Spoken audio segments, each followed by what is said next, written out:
کہنے لگے یہ میرا پروردگار ہے۔ جب وہ غائب ہو گیا تو کہنے لگے کہ مجھے غائب ہو جانے والے تو پسند نہیں۔ پھر جب چاند کو چمکتے دیکھا تو کہنے لگے یہی میرا پروردگار ہے، لیکن جب وہ بھی چھپ گیا تو بول اٹھے کہ اگر میرا پروردگار مجھے سیدھا راستہ نہیں دکھائے گا تو میں ان لوگوں میں سے ہو جاؤں گا جو بھٹک رہے ہیں۔ پھر جب صبح سورج کو دیکھا کہ وہ آسمان پر جگمگا رہا ہے تو کہنے لگے میرا پروردگار یہ ہے، یہ سب سے بڑا ہے۔ مگر جب وہ بھی غروب ہو گیا تو کہنے لگے لوگوں، جن چیزوں کو تم اللہ کا شریک بناتے ہو میں ان لوگوں سے بیزار ہوں۔ یہ ڈوبنے اور غائب ہونے والے ہیں، میرا رب نہیں ہو سکتے۔ وہ کوئی اور ہی ہستی ہے جس نے ان سب کو پیدا کیا ہے، جو کل کائنات کا مالک اور خالق ہے۔ میں نے سب سے یکسو ہو کر اپنی ذات کو اس کی طرف متوجہ کر لیا ہے جس نے آسمانوں اور زمین کو پیدا کیا ہے، اور میں مشرکوں میں سے نہیں ہوں۔ والد سے مناظرہ۔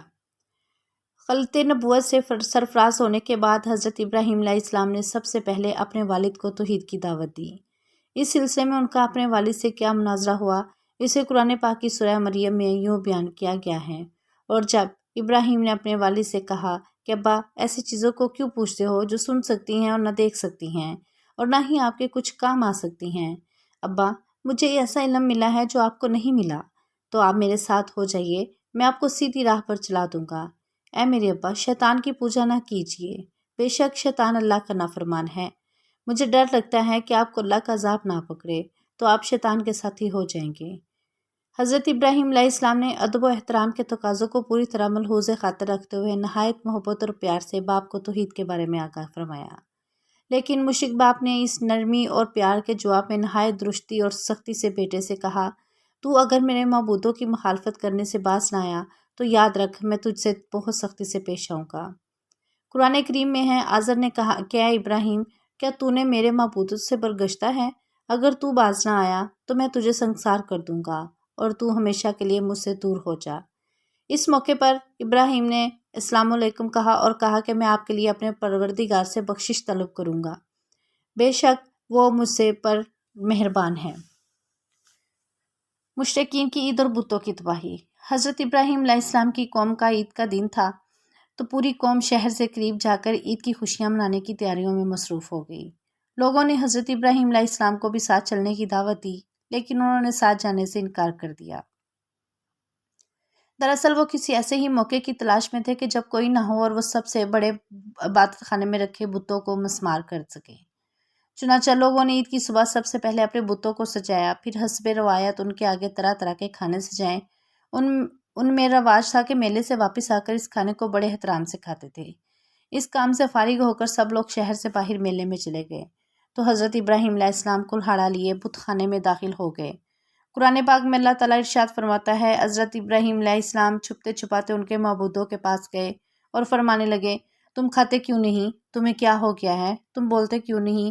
پھر ان کو دائیں ہاتھ سے مارنا اور توڑنا شروع کر دیا۔ جب تمام بت توڑ دیے تو آپ نے کلہاڑا بڑے بت کے کندھے پر لٹکا دیا اور گھر واپس آ گئے۔ شام کو لوگ خوشی خوشی میلے سے واپس آئے اور بتوں کے پاس پہنچے تاکہ کھانا تناول کریں، لیکن وہاں کا تو منظر ہی ہیبت ناک تھا۔ سب بت اوندھے پڑے تھے۔ یہ منظر دیکھ کر وہ غصے سے پاگل ہو گئے۔ ان میں سے بہت سو کو یقین تھا کہ یہ کام ابراہیم علیہ السلام ہی نے کیا ہوگا۔ قرآن پاک میں یوں ارشاد فرمایا گیا ہے، لوگوں نے کہا ہم نے ایک نوجوان کو ان کا ذکر کرتے ہوئے سنا ہے، اسے ابراہیم کہتے ہیں۔ چنانچہ حضرت ابراہیم علیہ السلام کو بلایا گیا۔ جب آپ آئے تو مشرکوں نے کہا، اے ابراہیم ہمارے معبودوں کے ساتھ تم نے کیا کیا ہے؟ ابراہیم علیہ السلام نے کہا، یہ ان کے بڑے بت نے کیا ہوگا، اگر وہ بولتے ہوں تو ان سے پوچھ لو۔ انہوں نے اپنے دل میں غور کیا تو آپس میں کہنے لگے، بے شک ہم ہی ظالم ہیں۔ پھر شرمندہ ہو کر سر نیچے کر لیا اور بولے، تم جانتے ہو کہ یہ بولتے نہیں ہیں۔ ابراہیم علیہ السلام نے کہا، پھر تم اللہ کو چھوڑ کر کیوں ایسی چیزوں کو پوچھتے ہو جو تمہیں کچھ فائدہ دے سکیں اور نہ نقصان؟ تف ہے تم پر اور جن کو تم اللہ کے سوا پوچھتے ہو ان پر، کیا تم عقل نہیں رکھتے؟ بے قدر کود پڑا آتش نمرود میں عشق۔ بتوں کو توڑنے کا عمل نمرود اور اس کی قوم کے نزدیک ناقابل معافی جرم تھا، لہٰذا انہوں نے فیصلہ کیا کہ حضرت ابراہیم علیہ السلام کو اتنی سخت اور عبرتناک سزا دی جائے کہ آئندہ کسی کو بت کی بے حرمتی کی ہمت نہ ہو۔ چنانچہ نمرود کے حکم پر خندق کھودی گئی۔ پھر قوم کے ہر فرد نے اس کام کو مقدس سمجھتے ہوئے اس میں لکڑیاں جمع کرنی شروع کیں، یہاں تک کہ اگر کسی کا کوئی کام رکا ہوا تھا تو اس نے منت سماجت کی کہ کام ہو جائے تو ابراہیم علیہ السلام کو جلانے کے لیے لکڑی کا گٹھا دوں گا۔ خندق کے بھر جانے کے بعد اس میں آگ روشن کر دی گئی۔ پھر ایک منجنیق بنائی گئی جس کے ذریعے حضرت ابراہیم علیہ السلام کو رسیوں سے جکڑ کر آگ میں پھینک دیا گیا۔ اس موقع پر حضرت ابراہیم علیہ السلام نے کہا، ہمیں اللہ ہی کافی ہے اور وہی بہتر کارساز ہے۔ حضرت ابن عباس اور سعید بن جبیر سے مروی ہے کہ اس وقت بارش والا فرشتہ اضطراب اور پریشانی کے عالم میں کہہ رہا ہے کہ کب مجھے حکم ملے اور بارش برساؤں، لیکن اللہ کا حکم بلا واسطے کے زیادہ تیز تھا، یعنی اللہ نے خود ہی آگ کو حکم فرما دیا۔ آگ گل و گلزار بن گئی۔ قرآن کریم میں ارشاد باری تعالیٰ ہے، ہم نے کہا اے آگ ابراہیم پر ٹھنڈی اور سلامتی ہو جا۔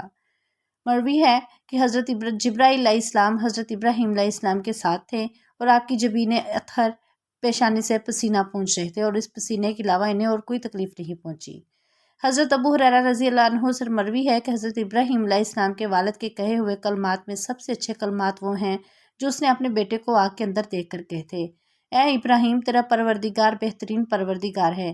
حضرت منہال بن عمرو سے مروی ہے کہ حضرت ابراہیم علیہ السلام اس آگ میں 40 یا 50 دن ٹھہرے اور انہوں نے فرمایا کہ میں نے ان دنوں سے اچھی زندگی نہیں گزاری اور میری تمنا رہی کہ میری پوری زندگی اسی کی طرح ہو جائے۔ آگ پر چھپکلی کی پھونکیں۔ حضرت ام شریک سے مروی ہے کہ رسول اللہ صلی اللہ علیہ وسلم نے چھپکلی مارنے کا حکم دیا اور فرمایا کہ یہ ابراہیم علیہ السلام پر جلنے والی آگ کو پھونک مار رہی تھی۔ مسند احمد میں حضرت عائشہ رضی اللہ عنہا سے روایت ہے کہ رسول اکرم صلی اللہ علیہ وسلم نے فرمایا، چھپکلی کو مارو کیونکہ وہ ابراہیم علیہ السلام پر آگ کی پھونکیں مار رہی تھی۔ راوی کہتے ہیں کہ پھر سیدہ عائشہ رضی اللہ عنہا بھی ان کو مارتی تھی۔